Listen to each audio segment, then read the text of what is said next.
पहले सुवर्णभूमि नाम का एक समृद्ध राज्य था। उस राज्य के राजा वीरेंद्र सिंह न्यायप्रिय और बहादुर थे। उनकी रानी रानी पद्मिनी अत्यंत बुद्धिमान और दयालु थीं।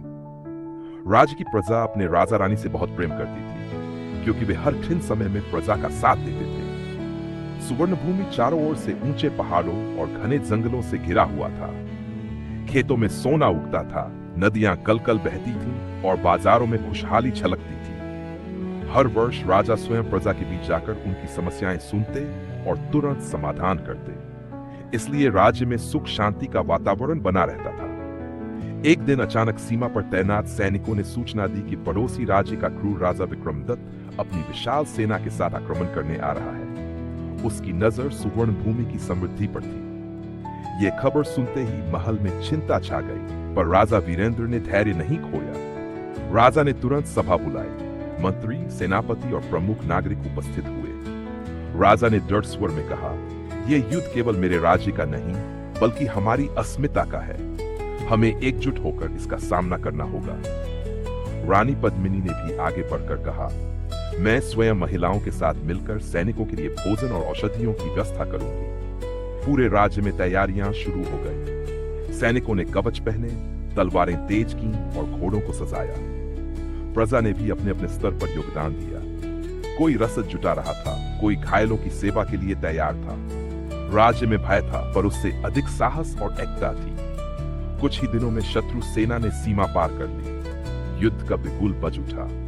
मैदान में तलवारों की टकराहट और घोड़ों की टापों की आवाज गूंजने लगी। राजा वीरेंद्र स्वयं सेना का नेतृत्व कर रहे थे। वे शेर की तरह शत्रुओं पर टूट पड़े।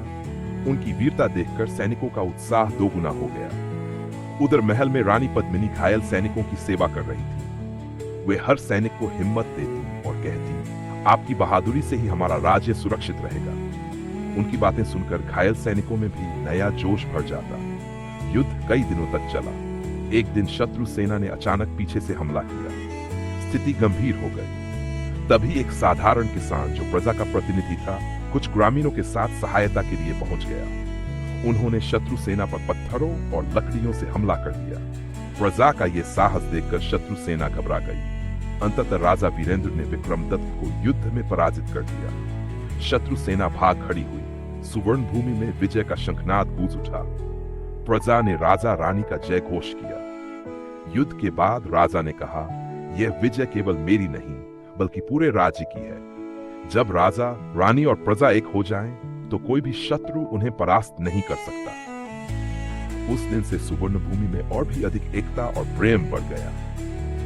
राजे ने यह सीख ली कि सच्ची ताकत केवल तलवार में नहीं, बल्कि एकता और विश्वास में होती है।